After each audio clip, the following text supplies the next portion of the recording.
بسم اللہ الرحمن الرحیم۔ منزلیں ذوق تجسس کو سلا دیتی ہیں، ہم تو راہوں کے طلبگار ہیں منزلوں کے نہیں۔ ایک نوجوان اپنی زندگی کے معاملات سے کافی پریشان تھا۔ ایک روز ایک درویش سے ملاقات ہو گئی تو اپنا حال کہہ سنایا۔ کہنے لگا، میں بہت پریشان ہوں، یہ دکھ اور پریشانیاں اب میری برداشت سے باہر، لگتا ہے میری موت ہی ان غموں سے نجات دلا سکتی ہے۔ درویش نے اس کی بات سنی اور کہا، جاؤ نمک لے کر آؤ۔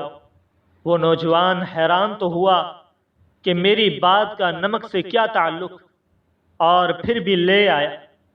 درویش نے کہا، پانی کے ایک گلاس میں ایک مٹھی نمک ڈالو اور اسے پی لو۔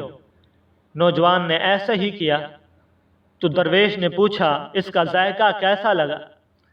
نوجوان تھوکتے ہوئے بولا، بہت ہی خراب۔ درویش مسکراتے ہوئے بولا، ایک مٹھی نمک لے، وہ جو سامنے ایک جھیل ہے اس میں ڈالو اور پھر اس جھیل کا پانی پیو۔ نوجوان نے ایسا ہی کیا اور جھیل کا پانی پینے لگا۔ درویش نے پوچھا، بتاؤ اس کا ذائقہ کیسا ہے؟ کیا اب بھی تمہیں یہ خراب لگ رہا ہے؟ یہ تو میٹھا ہے، بہت اچھا ہے، نوجوان نے جواب دیا۔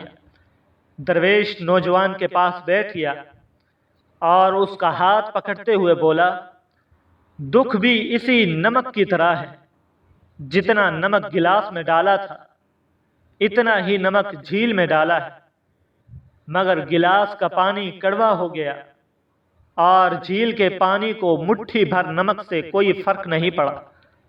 اسی طرح ہر انسان بھی اپنے اپنے ظرف کے مطابق تکلیفوں کا ذائقہ محسوس کرتا ہے۔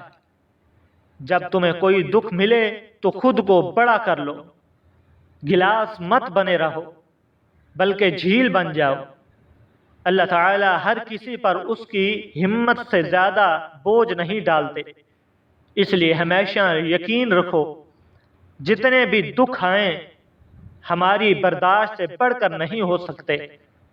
ہمیں ہر حال میں اللہ پاک کا دامن پکڑنا چاہیے۔ جتنی بھی مشکلات زندگی میں آئیں سب کا مقابلہ کرنا چاہیے۔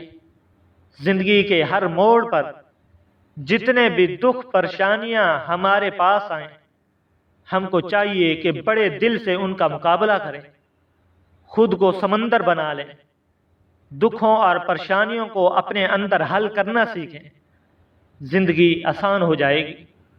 آج کے لیے بس اتنا ہی، دعاؤں میں یاد رکھیے گا۔ اللہ حافظ۔